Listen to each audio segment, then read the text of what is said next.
Democracy হচ্ছে নিয়মতান্ত্রিক গণ ইচ্ছার বা গণসম্মতিতে সরকার পরিচালনা করে।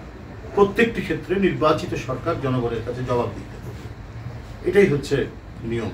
এবং সেখানেও যদি কোনো রাজনৈতিক দল, কোনো সামাজিক বা রাজনৈতিক দল যদি তারা কোনো বিষয়ে সরকারের কোনো সিদ্ধান্ত যদি দ্বিমত পোষণ করেন কিন্তু সেটা বাস্তবায়িত হচ্ছে না, তার জন্য তারা গণতান্ত্রিক নিয়ম পদ্ধতি অনুসরণ করে তারা বিক্ষোভ করতে পারেন, তারা প্লাকার্ড নিয়ে দাঁড়াতে পারেন, তারা নানা ধরনের মানে গণতন্ত্রে স্বীকৃত যে অধিকারগুলো প্রয়োগ করা যায় সেটা।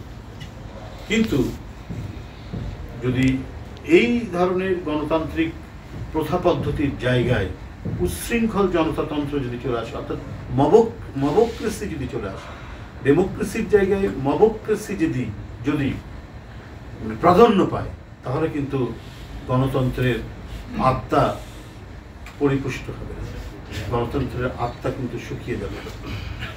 গণতন্ত্রকে পরিপুষ্ট এবং সবল করতে হলে আমরা প্রায় যে দেখি মবক্রেসি, সেই মবক্রেসি থেকে সরে আসে।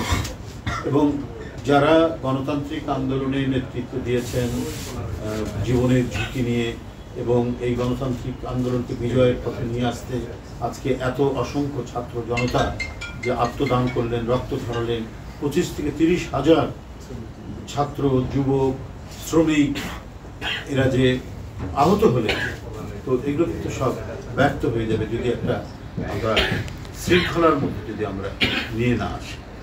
আমরা যদি এটাকে